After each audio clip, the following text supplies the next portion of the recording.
Just ఒక 10 days programme చేశాము.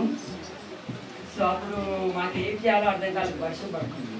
So ఏం చేశాము, మృదంగం చేసి కీర్తన చేశాము. సో వర్షంలోనే కీర్తన చేసి జన్మాష్టమి సెలబ్రేట్ చేసుకున్నాం. సో ఈరోజు కూడా బహుశా అట్లాగే చేయాల్సింది, ఎందుకంటే చాలా మంది బయట నిలబడ్డారు అవకాశం లేదు. సో ఇప్పుడు మనం అందరం బయటకు వెళ్తాము. అక్కడ శ్రీకృష్ణుని ఉద్దేశంలో కొన్ని ప్రోగ్రామ్స్ ఉన్నాయి, అవి చూసిన తర్వాత ఎక్కడ అవకాశం ఉంటే అక్కడ నిలబడండి. ఓకేనా? కృష్ణ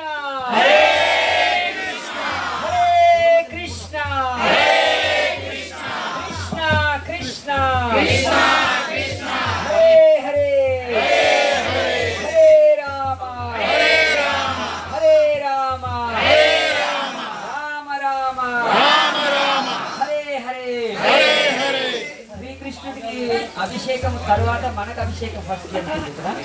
సో ఇప్పుడు ఈ అమ్మాయి ఆద్య డ్యాన్స్ చేస్తుంది, మనం చక్కగా చప్పట్లతో ఆమె స్వాగతించాం అందరి క్లాస్. హరి